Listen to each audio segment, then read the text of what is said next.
Hi, everyone. It's me, Tim. Today, I want to talk about the joy of doing. I want to tell you a story today. Well, this is going to go out as a fun Friday story, so it's really just me telling a long story with a moral at the end, I guess. But today is Monday, ironically, and this story just happened yesterday, which was a Sunday, which is kind of important to the story, but I'm digressing. I'm going to tell the story. So it was Sunday morning yesterday. I had gotten home from the store. It was around 8:30 in the morning. I don't sleep well. I tend to get up early. I really love shopping early on Sundays because the stores are empty. There are very few customers. Usually I'm there and me and the few other customers outnumber all the employees in the store. Usually they're in either a good mood or a quiet mood, which suits everybody. I like it. Don't forget, I'm an introvert. That's my jam. So I had just gotten home and I was putting stuff away and I got a text from a friend. It just said, quote, "I have a Python question." Now, Python is a scripting language. I have not used it in years. And then I only used it as a scripting language in one or two of my games that were coded in C++. So my knowledge of Python isn't that deep, but I know it. I've done it. It's one of those things that I usually, between just knowing a lot of programming stuff in general and having worked a few times in Python, I figured I can figure it out. But the other reason I said, yeah, let's do this is my friend is a doer.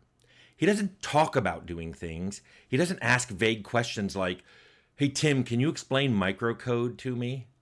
Because if that had been it, I would have been like, yeah, busy, store. But he loves doing projects. He's always making something, and it's always something different and interesting.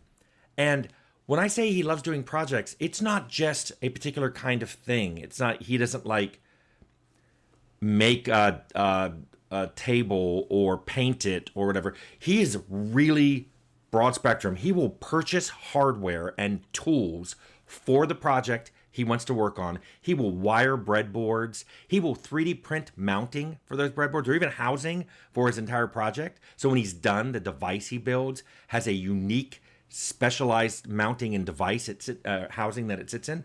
So when he asked for help, I knew it was very specific.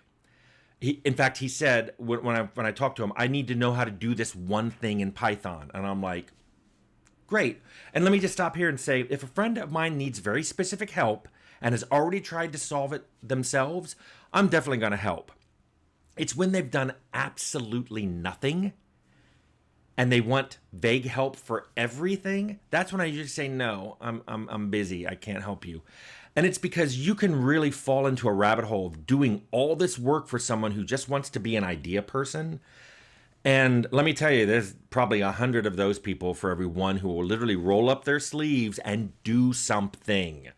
So it's basically the rule of, I'm not going to put more effort into your project than you're putting into your project. So that does not apply to this friend. He has already been, I'm sure that by the time he decided to ask me that very specific Python question, he must have done a lot of work already because he's not primarily a programmer. So the fact that he already had figured out what language to use and he had already written code, that told me, okay, he's done a lot of work already. So because I knew it was very specific, we just jumped into a video call and we started talking. And the first thing I asked him before we dove into the particular line of Python is I said, "What is it that you want to do? Describe to me what you're trying to get done here." So he described what his device was that he was making at a very high level. And then I asked him what he had tried to do. Like, what are the different things you tried to do to get this to work? And he had a lot of answers. I mean, he had tried a lot of different things. Then and only then did I say, "Can you show me the code?" So he sent me the code and we started going through it. And the first thing I did is looked at the fundamentals. I didn't look at the highest level stuff. I looked at how he initialized the chips on his breadboard. I looked at how they got state, how they stored state. Only then did I say, okay, he had some debug prints in his Python code. So I said, let's run it and show me exactly what's coming out the other end. So we looked at the output one line at a time. Because let me tell you something.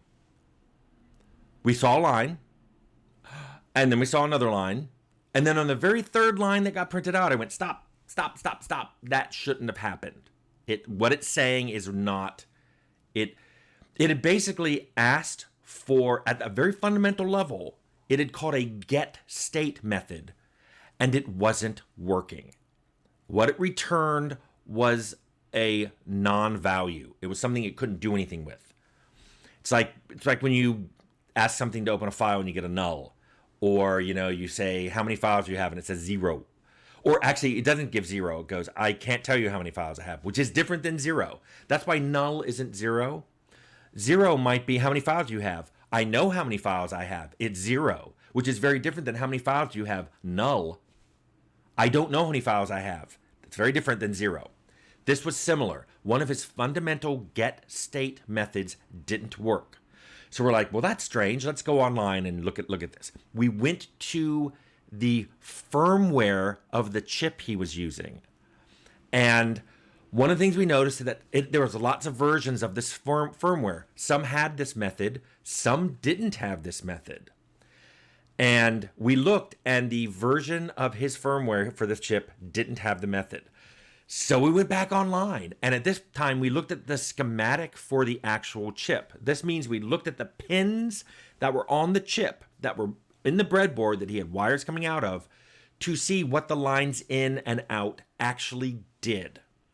At that point, we realized that in theory, this chip should have been able to do what my friend was asking, but it wasn't doing it. The current firmware that he had on there wasn't doing it. So we thought, you know what? Let's look for an update. And right then I'm going to stop you and go, there could be 4 possibilities to the result of our search. Either we could say there's firmware out there. Well, I'll tell you now, there's 4 possibilities to the fact that we couldn't find any firmware. Either it's out there and it's been done and it works on this chip, but we couldn't find it. Maybe we were just bad with searching. Or the firmware had been done, but nobody had put it online. Maybe it's something you had to go and buy, and then you'd give it to you. It could be that it could be done, but no one's ever done it. So the option there would be we could write our own firmware. Notice this is not a small task. This is a huge task. Let's write firmware for a chip with only using the schematics of the pins. Or the 4th possibility, firmware can't be written for this chip to do this thing. At this point, we'd been at this for a long time, and one of us looked at a clock and realized 2.5 hours had gone by. I told you I got home at 8:30 and he pinged me. I spun up a call right before 9 and it was already 11:30. We had been doing this for 2.5 hours. And part of it is looking at code takes a while. Doing the searches took a while. Running through a schematic of a chip takes a while. It's not like you glance at it and go, I understand this whole chip. We had to go through it pin by pin. He apologized. And I said, no. It was a lot of fun doing this. I said, this is something I don't do very often. It's some of the stuff I didn't know. Some of it I did know. I knew enough to know what I didn't know, which helped guide the search, which I've talked about. Sometimes knowing what you don't know is super useful. Plus, I pointed out that he understood the problem way better than when we started. When we started, he was like, I don't understand. The Python code looks fine and it's not, my device isn't working. Well, now he understood way more what the problem was. And he had 3 different ways of proceeding. He could look for the firmware out there. Maybe we had done a bad job of finding it, or maybe it was for sale, so it was behind a paywall somewhere. Or he could redesign his device so that now that he knew what that chip he had could do, he could redesign his device to only be based on things that the chip could actually do with the firmware that was on it. Or, third option, he could go look for a different chip, buy that, find a chip, confirm that the firmware did what he wanted, put it into his device, run the same Python code, and he could be done. In the end, we were both happy, but I want to point out that from a production standpoint, nothing had been achieved. It was 2.5 hours later, and still the device didn't work. There wasn't a line of new code written. There had been no measurable forward progress, but we were both happy because we understood the problem better and we had options on how to go forward. This is what I've always tried to tell people on this channel. For me, the joy in video games was always in the making, the doing, not the finishing or even sometimes the playing. And that's why I tell people, God, you get so many questions about games I've made, whether it was Fallout or Arcanum or The Outer Worlds. Irrespective of the final game, my joy was more in the making than the final result shipping or even the playing.